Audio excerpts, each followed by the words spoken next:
Hi, this is Ashraf Vora. First of all, SEBI mandatory guidelines. This video is only for learning and education purpose. No tips, no advice, no recommendation, no PMS advisory, no paid service.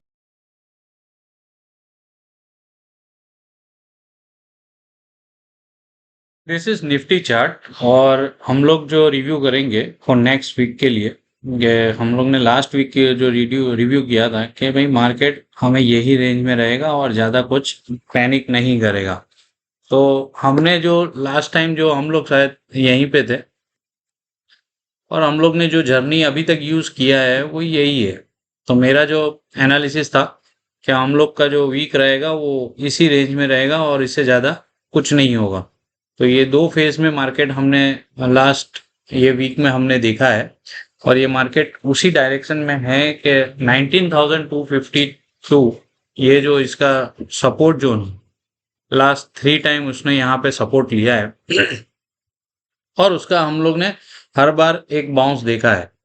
लेकिन coming week अभी next week very crucial है क्योंकि अगर लगता है कि भाई ये मार्केट अगर 19,250 ब्रेक करता है तो क्या होगा।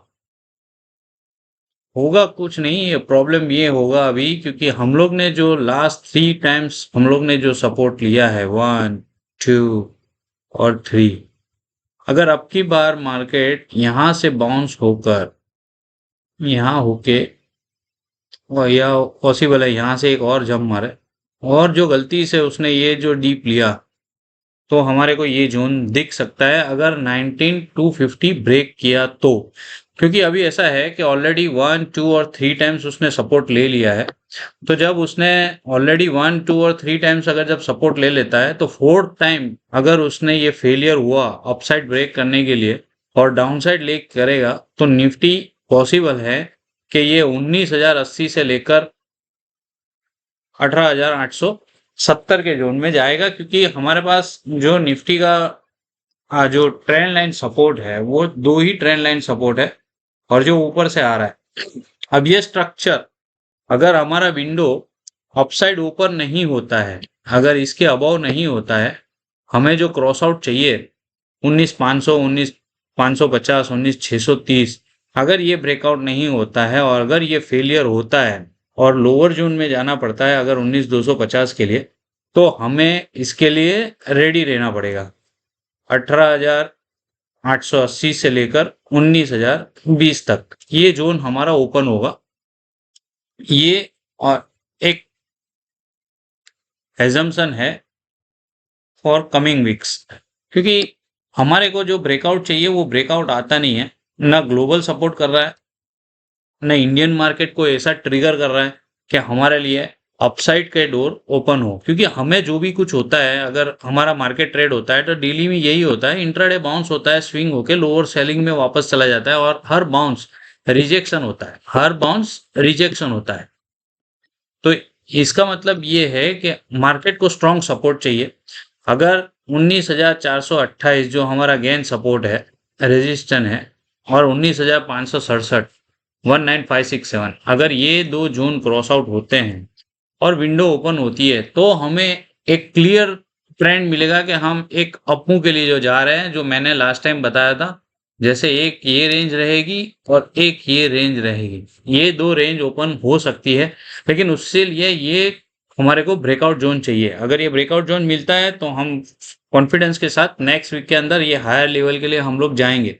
अगर ये ब्रेक डाउन होता है, अगर ये मार्केट ऐसे ही होता है या थोड़ा और ऊपर लेके जाते हैं, फिर अगर स्विंग होके अगर ये रिजेक्शन मोड में जाता है और 250 ब्रेक करेगा तो हमारे को फिर ये इसी तरह ये स्विंग देगा और फिर ये लोअर जोन में जाएगा और यहाँ से फिर हमारे को एक शार्प बाउंस दिख सकता है। तो हम दोनों पार्ट का एक एनालिसिस करते हैं, पार्ट 1 अपसाइड और पार्ट 2 लोअर साइड। तो हमारे लिए नेक्स्ट वीक के लिए ये इम्पोर्टेंट है कि मार्केट 19,250 19,220 ये जो दो जोन है 19,250 और 19,220 ये दो जोन सपोर्ट रहने चाहिए। अगर ये होल्ड रहते हैं तो हम अपसाइड जो भी बाउंस आता है वो प्रॉफिट बुक कीजिए। जब तक ब्रेकआउट नहीं आता है 19,550 19,640 के अबव कॉन्फिडेंस में मत रहिए और जो भी डिक्लाइन आता है फिर वापस अपॉर्चुनिटी यूज कीजिए फॉर बाइंग। ये था हमारा निफ्टी का एनालिसिस। अभी हम लोग जो रहेंगे वो बैंक निफ्टी का एनालिसिस। बैंक निफ्टी के लिए आप चेक कर सकते हो कि बैंक निफ्टी में यही पिक्चर है कि इसमें भी यही एक सपोर्ट चल रहा है 1 2 3। तो आप देखोगे कि आफ्टर वेनसडे बैंक निफ्टी में इतना डिक्लाइन नहीं आया जो निफ्टी में आ रहा था। बैंक निफ्टी एक सपोर्ट जोन में था और उसने एक जो सपोर्ट लिया था यहाँ पे 43,700 के पास, और वहीं से वो लास्ट 3 डेज यही एक जिगजैग फॉर्म में रहा है। अभी बैंक निफ्टी के लिए इंपॉर्टेंट है 44,000 को क्लियर करना। अगर ये 44,000 क्लियर होगा तो हमारे को 200 पॉइंट्स की और एक रैली अपसाइड हमें शो करेगी। 200 टू 300 पॉइंट का हमें एक बाउंस दिखेगा। तो हमारे लिए ये एक रेजिस्टेंट जोन ऊपर का रहेगा और यहीं से अगर वो ट्रिगर होता है तो फिर हम देखते हैं। लेकिन अगर ये 44,000 के अबव हम निकलते हैं तो हमारे को 200-300 पॉइंट का एक अप मूव दिखेगा, क्योंकि बैंक निफ्टी हमारा जो है अभी ये लोअर सपोर्ट में होल्ड कर रहा है। तो मंडे हमारे लिए इम्पोर्टेंट है कि 43,779 होल्ड रहे और 44,000 का ब्रेकआउट होता है तो हम हायर लेवल के लिए जा सकते हैं। अगर ये डिक्लाइन होता है इस टाइम, अगर 43,700 अगर ब्रेक करेगा तो दिस टाइम 43,570 43,362 हमारा ये दो जोन रहेंगे लोअर साइड के लिए बैंक निफ्टी के लिए। और अगर हमें ये जोन में बैंक निफ्टी मिलता है तो हम स्ट्रॉन्ग बाई करेंगे, क्योंकि हमें वापस ये मोड ओपन हो जाएगा। हमारे लिए रेजिस्टेंस यही है, जब तक 44,200 के अबव हम क्लोज आउट नहीं देते हैं तो जो भी डिक्लाइन आएगा हम इसको यूज करेंगे अपॉर्चुनिटी बाई करने के लिए। तो ये था निफ्टी और बैंक निफ्टी के रिव्यू फॉर नेक्स्ट वीक। हम लोग स्टॉक्स वाइज देखेंगे, क्योंकि मैंने एक लिस्ट बनाया है। हम लोग स्टॉक्स वाइज मोमेंटम देखेंगे। अभी एक हमारा एक निफ्टी क्लियर हो गया, बैंक निफ्टी क्लियर हो गया। अब हम लोग देखेंगे रिलायंस। रिलायंस इसके लिए देखेंगे कि लास्ट फ्यू सेशन से रिलायंस एक अच्छे सपोर्ट में है और हर लोअर लेवल से रिलायंस में एक बाउंस आता है।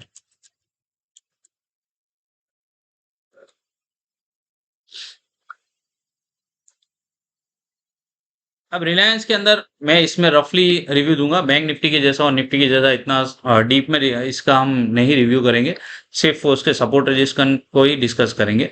तो जब तक 2451 अगर इसके अंदर होल्ड है बैंक निफ्टी के अंदर, सॉरी रिलायंस के अंदर, जब तक 2451 रिलायंस सपोर्ट में है तो रिलायंस में ये एक फॉर्मेशन है और इसी के अंदर उसको ट्रेड होना है। मार्केट में निफ्टी और बैंक निफ्टी में जो भी प्रेशर आता है रिलायंस को इतना इफेक्ट नहीं आता है। और रिलायंस एक निफ्टी को सपोर्ट करने के लिए, जब Nifty lower formation lower base पे होती है सपोर्ट पे, तो जब बाउंस देता है तो रिलायंस और एक HUL, दो स्टॉक्स ऐसे हैं जो हर बार आपको डे हाई दिखाते हैं इन ड्यूरिंग लाइव मार्केट। आप चेक करोगे जब भी निफ्टी रिवर्सल स्टार्ट करती है तो HUL और रिलायंस दोनों सपोर्ट करते हैं। और रिलायंस में मैंने जैसे बोला है ऐसा 259192 और 2630 हमारा हायर लेवल है और उसके अबव जाएगा तो 2653। तो जब अभी मुझे सिर्फ यही दो रेंज के अंदर रिलायंस मूव कर रहा है और मिड पॉइंट जो है उसका 2551 है और क्लोजिंग उसके अबव ही है। तो रिलायंस एक सपोर्ट में है। अभी आपको मैं एक इंट्राडे जो मैंने रिलायंस का रिव्यू दिया था ड्यूरिंग मार्केट आवर, तो मैं वो आपको दिखाता हूं कि जब फ्राइडे को मार्केट मॉर्निंग में मैंने 10 AM को ही मैंने अपडेट दे दिया था मेरे टेलीग्राम चैनल पे अपने क्लाइंट को कि रिलायंस अगर 2500 होल्ड करेगा तो 2539 255 रिलायंस आज ही पॉसिबल है और ये ब्रेकआउट हमें अपमूव दिखेगा। तो आप चेक कर सकते हो रिलायंस जब स्टार्ट हुआ था और जंप जो दिया था उसने, तो आफ्टरनून में जब 130 को निफ्टी जब शार्प रैली हुई थी, तो ये सीधा 2572 तक ऊपर में नॉन स्टॉप लीड किया था और निफ्टी 90 पॉइंट का रैली हो गया था। तो ये मेरा रिलायंस का अपडेट है। और जो मैंने दो अपडेट और दिए थे, जैसे एक आइचर मोटर है, उसका भी आप चेक कर लीजिए। मैंने 10:54 AM को ही अपडेट दे दिया था 33:20 पे कि मुझे इसमें पॉजिटिव दिख रहा है, looking for next round up. और आप चेक कर लीजिए, वो भी 3365 गेन लेवल तक उसने जंप लगाया था। एक और आपको मैं निफ्टी का अपडेट देता हूं, इसके अंदर जब लाइव मार्केट में एग्जैक्ट टाइमिंग के साथ मैं आपको ये अपडेट दे रहा हूँ कि जो मेरा टेलीग्राम चैनल पे अपडेट रहता है वो क्लाइंट को कैसे रहता है। 1:47 PM 19272 निफ्टी चल रही थी। Market has to rebound sharp if breakout upside happen. और आप चेक कर लीजिए, निफ्टी जब यहां से स्टार्ट हुआ ना तो कहीं नहीं रुका, सीधा 19375। तो ये एक मेरा लाइव मार्केट में चार्ट का अपडेट रहता है फॉर क्लाइंट्स। और जब मार्केट में जो सिचुएशन होती है कि भाई मार्केट किस कंडीशन में है और कौन सा स्टॉक यहाँ से अपमूव करेगा या कोई नेगेटिव रहता है, तो मेरा उसका एक अपडेट रहता है। अभी हम लोग स्टॉक्स का रिव्यू करेंगे। एक रिलायंस तो हो गया, अभी आइचर मोटर में आपको बताता हूँ, जो मैंने अभी चार्ट पे भी बताया आपको कि आइचर मोटर मुझे जब लाइव मार्केट में उसका जंप हुआ था। आइचर मोटर में भी जो आप चेक करोगे ना, तो आइचर मोटर इसके अंदर हर लो जब तक ये 3132 सपोर्ट में है आइचर मोटर और 3245, तो ज्यादा सेलिंग इसमें आएगा नहीं। और जो भी यहाँ पे एक सपोर्ट से ये बाउंस होता है और ये 3476 क्रॉस होने के बाद 3595 3716 के जोन में जा सकता है। अगर मार्केट पॉजिटिव होगा तो आइचर मोटर आपका ज्यादा परफॉर्म करेगा नेक्स्ट मूव के अंदर।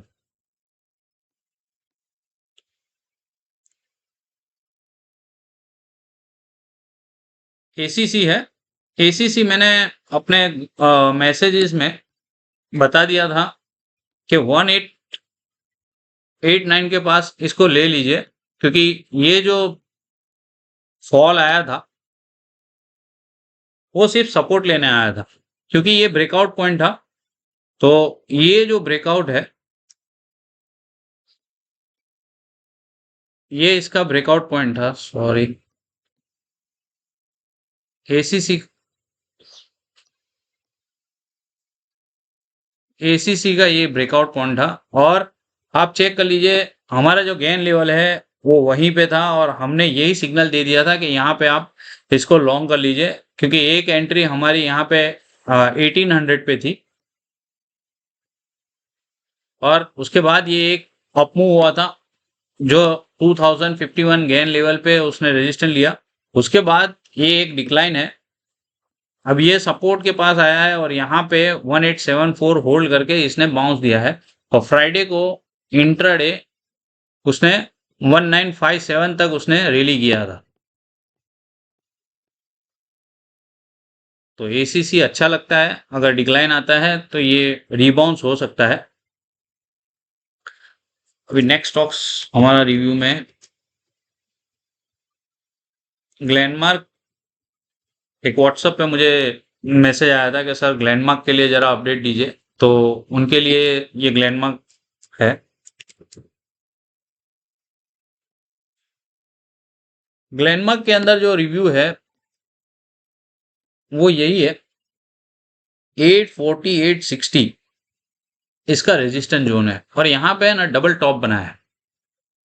तो ये लोअर सपोर्ट में 742 747 का एक सपोर्ट है जो गेन का है और फाइबोनिक रिट्रेसमेंट भी है। अगर 23% तक आता है और फिर वापस रिबाउंस होता है देन गुड। यहाँ से वापस एक अपमूव होता है तो फिर 860 जाएगा। अगर उसने ब्रेक किया 742 देन पॉसिबल है कि थोड़ा और रिट्रेस करेगा और ये डबल टॉप जो है उसका सपोर्ट लेकर यहाँ से फिर वापस 920 के जोन में जा सकता है। तो लोअर लेवल पे हम इसको ऑब्जर्व करिए 742 और 678, 693 ये जोन में ग्लेनमार्क का क्या रिवर्सल आता है उस पर ऑब्जर्व किए। जब तक 840 क्रॉस नहीं करता है अभी ग्लेनमार्क में थोड़ा प्रेशर रहेगा क्योंकि इसने हायर लेवल पे डबल टॉप लगाया है। सो ये जो क्लाइंट की यानी कोई एक मैसेज आया था मेरे पे कि सर जरा ग्लेनमार्क का चार्ट का रिव्यू कीजिए, तो ये ग्लेनमार्क के लिए मैंने अपडेट दे दिया। Next is PFC REC. ये काफी लोगों का मैसेज आता है सर पीएफसी आरईसी का भी थोड़ा रिव्यू कर लीजिए।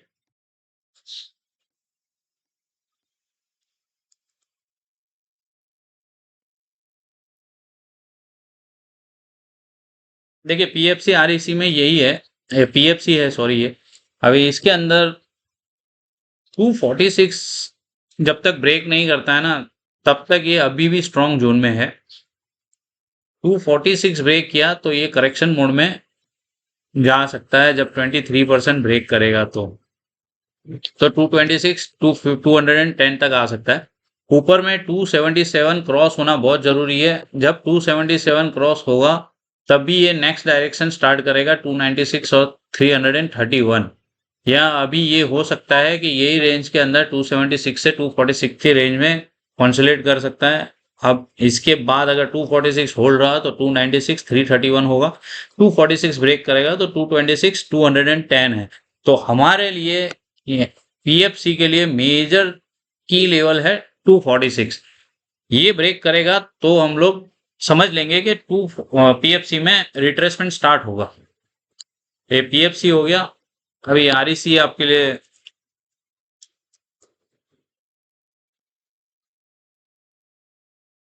आरईसी में 238 का एक रेजिस्टेंस जोन है जहां पे उसने पॉज किया है। अभी इसके अंदर आपके लिए 221 गेन लेवल है और 209 फाइबोनिक रिट्रेसमेंट 23% है। तो ये 209 जो की लेवल है जब तक होल्ड है ये अप ट्रेंड में है। अगर 209 ब्रेक किया तो पीएफसी आरईसी के अंदर करेक्शन और रिट्रेसमेंट स्टार्ट हो सकता है कि अभी आरईसी जैसे पीएफसी बता रहा हूं वैसे ही आरईसी के अंदर 238 से लेकर 209 में एक कॉन्सोलेट जोन रहे। 209 ब्रेक किया तो 190 175 होगा और 238 क्रॉस किया तो 258 285 के जोन में जा सकता है। नेक्स्ट स्टॉक्स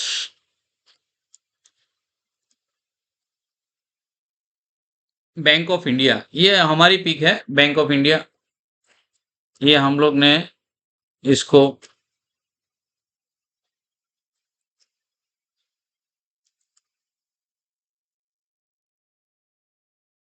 ये हमारा डिलीवरी कॉल है। हमारा 84 के अंदर हमने इसको लॉन्ग करवाया है तो 84 में इसको एक्यूमुलेट कीजिए और अभी ये एक ब्रेकआउट हुआ है। अभी इसका जो नेक्स्ट डोर है वो 107 है। जिस दिन 107 के अबव क्लोज हुआ तो बैंक ऑफ इंडिया के अंदर एक बड़ा ब्रेकआउट स्टार्ट होगा और वो जाए बैंक ऑफ इंडिया के अंदर बड़ा ब्रेकआउट होगा और बैंक ऑफ इंडिया आपका नेक्स्ट जो स्टार्ट करेगा 128 152 178 ये जोन में स्टार्ट करेगा। अभी मुझे इसके अंदर 107 से लेकर 87 की रेंज दिख रही है। 107 के ऊपर क्लोजिंग स्टार्ट होता है तो स्टॉक्स हायर लेवल के लिए मूव स्टार्ट होगा। जब तक 69 ब्रेक नहीं करता है इसके अंदर कोई वीकनेस नहीं है। लॉन्ग टर्म के लिए ये स्टॉक बहुत अच्छा है। नेक्स्ट स्टॉक्स रहेगा यूनियन बैंक।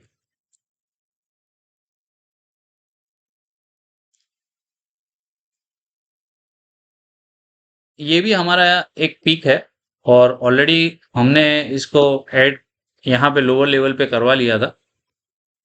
यहाँ पे ही जब ये स्टार्ट हुआ था ना तभी हम लोग ने इसमें दिया था। इसके अंदर एक ब्रेकआउट की तैयारी है। अगर ये ब्रेकआउट होता है 9650 के ऊपर क्लोजिंग स्टार्ट होता है तो इसका जो नेक्स्ट टारगेट होगा वो 111 133 157 ये नेक्स्ट डोर ओपन होगा for union bank of India. जब तक ये 73 ब्रेक नहीं करता है इसमें कोई वीकनेस नहीं है। तो ये हमारे जो डिलीवरी कॉल, जैसे मैंने बताया कि हम लोग ने ऑलरेडी बैंक ऑफ इंडिया और यूनियन बैंक ऑलरेडी डिलीवरी में होल्ड करवाया है।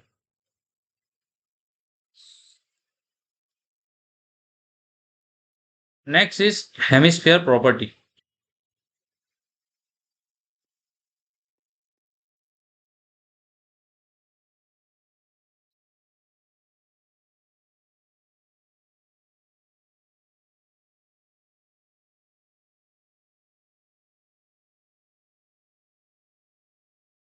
ये स्टॉक ऑलरेडी एक ब्रेकआउट जोन में है और हमारा इसके अंदर 108 से हमारी एंट्री है यहाँ पे, और 108 से हम लोग इसके अंदर पोजिशनल व्यू अच्छा लग रहे हैं कि ये लॉन्ग टर्म में स्टॉक अच्छा होगा। और इसका अभी एक रिसेंट हाई इसका जो है वो कल क्रॉस आउट हुआ है, उसके अबव क्लोज हुआ है, स्टॉक का कोई न्यूज़ भी था और ये पॉजिटिव है। और आगे जाके भी इसका हमें अच्छा मूवमेंट दिखता है। मोस्ट प्रॉब्ली 160 नियर टर्म है, यहाँ पे दो हाई है, तो आप चेक कर लीजिए यहाँ तक इसकी नेक्स्ट रनअप हो सकती है। तो इसको लोअर लेवल पे अगर आपको मिलता है 5-10 रुपया और नीचे, तो करेक्शन के अंदर इसको एक्यूमुलेट करिए। ये फास्ट रन अप वाला स्टॉक नहीं है, इसको डिलीवरी में होल्ड करना पड़ेगा। ये मेरा नियर टर्म 160 का टारगेट है। मैं लॉन्ग टर्म अभी इसका कोई डिस्कस नहीं करता हूँ, लेकिन अभी नियर टर्म इसका 160 का रेजिस्टेंस है।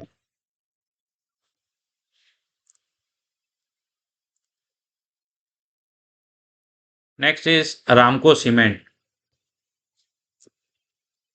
रामको सीमेंट एक स्टॉक ये अच्छा है जो ऊपर से एक थोड़ा रिट्रेस होके आया है,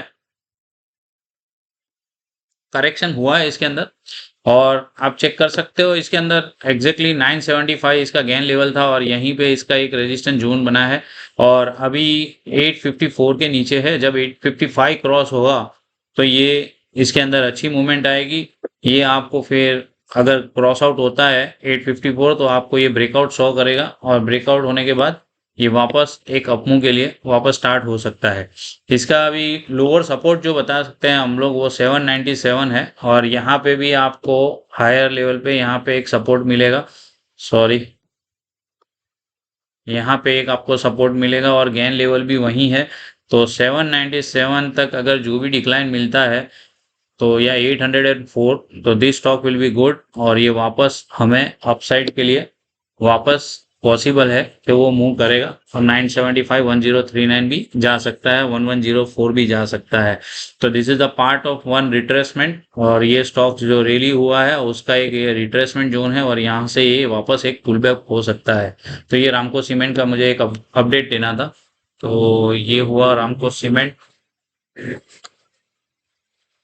नेक्स्ट इज बजाज फाइनेंस।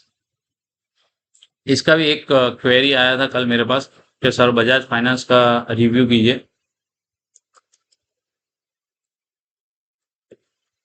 तो बजाज फाइनेंस के अंदर ये स्टॉक्स अभी 50% रिट्रेसमेंट भी हम बोल सकते हैं।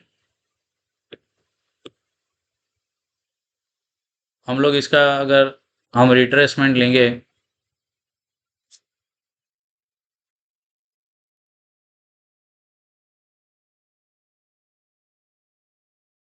तो ऑलरेडी 38% के नीचे है और गेन लेवल जो है वो 6743 उसका, अरे 6743 फाइबोनिक रिट्रेसमेंट है और गेन लेवल 6893 है और 6728 है। तो ये स्टॉक पॉसिबल है कि यहीं कहीं 6840 या 6740 के पास एक पुल बैक कर सकता है और वापस एक अपमूव दिखा सकता है फॉर 7423। तो ये इसका रिट्रेसमेंट है। और एक मिनट, इसको डेली पे ले लेते हैं। तो अगर हम लोग इलियट के हिसाब से भी अगर हम लोग देखें तो ये इसका अगर ए होता है ये बी होगा और ये सी फॉर्म का उसका करेक्शन है। तो ये आपको,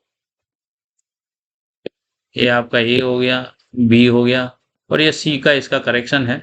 और यहाँ से एक वापस एक आपको फ्रेश अपमूव यहाँ से दिख सकता है। अगर ये 6700 के नीचे अगर क्लोजिंग होता है तो ही इसके अंदर ज़्यादा वीकनेस होगी, 6700 के नीचे होगा तो ही ज़्यादा वीकनेस होगी, नहीं तो ये वापस रिबाउंस हो जाएगा। क्योंकि यहाँ पे ऑलरेडी 1.45 से लेकर 1.61% का इसका करेक्शन कंप्लीट होता है एज पर एबीसी। और फाइबोनिक भी आप चेक कर सकते हो, तो उसका एक सपोर्ट है यहाँ पे। तो ये बजाज फाइनेंस था। Next is Kotak. अभी नेक्स्ट कोटक इसके लिए ले रहा हूँ कि ये अंडर परफॉर्म है काफी टाइम से, और इसके अंदर जो प्रॉब्लम है वो इसकी यही है कि ये स्टॉक्स अपर साइड पे यहाँ पे हर्डल से आगे जाना ही नहीं देता है। तो 1967 और 1974 ये 0.23% इसका फाइबोनिक है, 1974 गेन लेवल भी है, और यही की वजह से इसका हायर लेवल पे क्रॉस आउट नहीं हुआ है। और ये जो 2251 से लेकर लोअर फॉर्मेशन का जो लो लगा है उसका ये रिट्रेसमेंट है, और यहाँ पे 1800 का उसका एक सपोर्ट था। लेकिन अभी यहाँ पे ये गैप यहाँ पे है, वो छोटे टाइम फ्रेम में देखोगे तो जहाँ पे गैप थी वो गैप ऑलरेडी फिलअप हो चुकी है। तो आगे जाके शायद पॉसिबल है कि 1717 गेन लेवल के पास उसको सपोर्ट मिले, और वहां से ये ऐसे होकर वापस ये ऊपर 1887 तक जा सकता है। 1967 अगर जिस दिन क्रॉस हो गया 1967, तो कोटक आउट परफॉर्म करेगा और ये हाई क्रॉस करेगा। अभी ये लोअर लेवल पे जो भी आता है, इसमें अगर जो डीप में किसी को डिलीवरी में एक्यूमुलेट करना है तो 1717 1635 ऐसा जोन है जहां से ये स्ट्रॉन्ग मूव कर सकता है। क्योंकि यहाँ पे भी ऑलरेडी जैसे ऊपर में 1 2 3 4 इसका रेजिस्टेंस था, यहीं पे 1 2 3 इसका सपोर्ट है। तो यहाँ पे कोई रिस्क इतना नहीं रहेगा कोटक के अंदर। जो भी एक्यूमुलेट करेगा उसको 10 to 15% इमीडिएट रिटर्न मिलने वाला है इसके अंदर, कोटक के अंदर। तो this are my view for this week. और मैंने सारे इसके अंदर जो लिस्ट बनाए थे, Nifty, Bank Nifty, Reliance, Eicher Motor, ACC, Glenmark, PFC, REC, Bank of India, Bank of Union Bank, Hemisphere Property, Ramco Cement, Bajaj Finance और कोटक बैंक, तो सारे मैंने कवर कर लिए हैं। और अगर आपकी कोई क्वेरी हो तो आप मेरे को प्लीज़ बताइए, और जो भी आपको कमेंट सेक्शन में मुझे आपकी क्वेरी है वो अपडेट कीजिए, या मेरे व्हाट्सअप नंबर पे 9904167626 पे भी आप मेरे को कर सकते हैं, या टेलीग्राम पे @अशरफ वोरा ASHRAFVAHORA। आपके जो स्टॉक्स की कोई क्वेरी हो तो मुझे बताइए, मैं आपको उसका जो भी अपडेट दे सकता हूँ, रिव्यू कर सकता हूँ, तो मैं आपको नेक्स्ट वीडियो में उसका अपडेट दूंगा। और प्लीज़ जब वीडियो आप इतनी ध्यान से देखते हैं तो एक रिक्वेस्ट है कि चैनल को ज़्यादा से ज़्यादा सब्सक्राइब कीजिए और ज्वाइंट रहिए, ताकि मेरे अपडेट्स अगर मैं आप कोई ग्रुप में पोस्ट नहीं करता तो आपको डायरेक्टली वो अपडेट आपको चैनल में दिख जाएंगे, और आपको अपडेट भी आ जाएगा कि मेरा वीडियो अपलोडेड हो चुका है। सो अगर आपको मेरे वीडियो अच्छे लगते हैं तो प्लीज़ आप उसको सब्सक्राइब कीजिए, ताकि आप मेरे वीडियो को मिस नहीं कर सके। और टेलीग्राम चैनल भी जो मेरी है उसमें भी फ्री है, जो उसको आप ज्वाइन करना हो तो वहाँ पे डेली मार्केट का रिव्यू होता है, वो भी मेरा अपडेट रहता है, तो वहाँ पे भी आप मेरा चेक कर सकते हैं। तो थैंक्स फॉर वॉचिंग।